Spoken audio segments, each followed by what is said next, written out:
Everyone, আসসালামু আলাইকুম। আজ আপনাদের মাঝে নিয়ে এসেছি মুরগির চামড়া বোনা। চলেন শুরু করা যাক।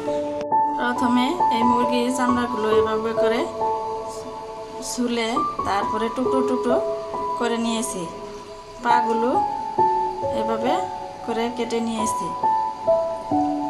আপনারা এভাবে চামড়া অনেকে খেতে চান না, এভাবে একবার রান্না করে খেলে আর অন্যরকমভাবে রান্না করতে ইচ্ছে করবে।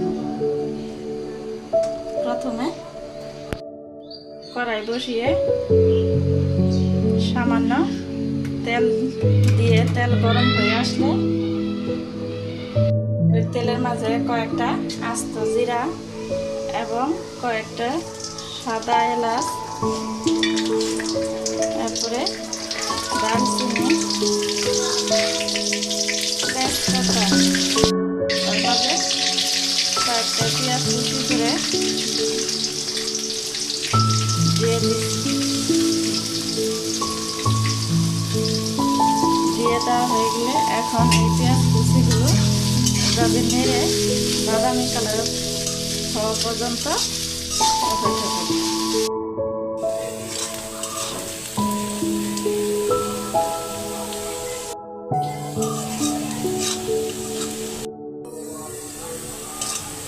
এভাবে করে ভেজে নিয়েছি। এখন ওর মাঝে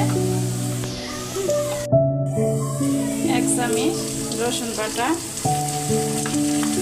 1 চামচ আদা বাটা দিয়ে আবার কিছুক্ষণ ভেজে নিই। কিছুক্ষণ ভেজে নিয়ে এখন চামড়া আর পাগুলো ওর মাঝে দিয়ে দেব।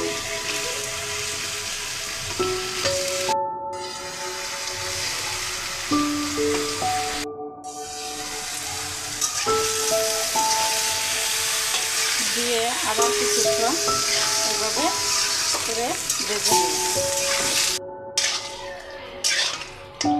কিছুক্ষণ ভেজে নিয়ে এখন ওর মাঝে সমস্ত মশলা দিয়ে দেব। প্রথমে স্বাদ মতো লবণ দিয়ে দেব।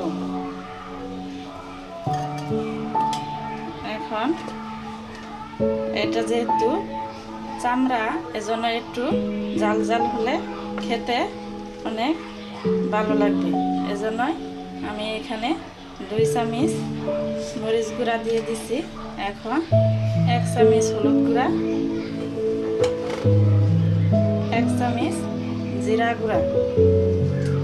আগে যেহেতু এলাচ দারচিনি দিছি এজন্যই 1/2 চামচ গরম মশলার গুঁড়ো দিয়ে এভাবে কিছুক্ষণ ভেজে নেব। আমি ধনিয়া গুঁড়া দিয়ে আবার কিছুক্ষণ ভেজে নেব।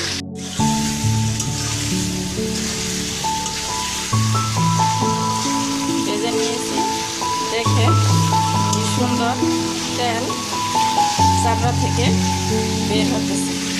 এখন সামান্য পানি দিয়ে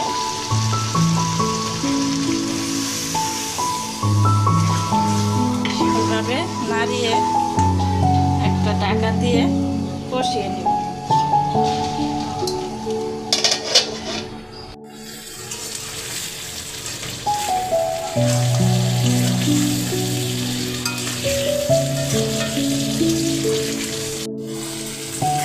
দেখেন আমার এটা মাংসটা কষানো হয়ে গেছে। এখন এর মাঝে আবার সামান্য পানি দিয়ে দেব। বেশি পানি দেব না, এটা বেশি সিদ্ধ হলে খেতে ভালো লাগবে না। এখন ওর মাঝে কয়েকটা কাঁচামরিচ দিয়ে কিছুক্ষণ রান্না করে নেব।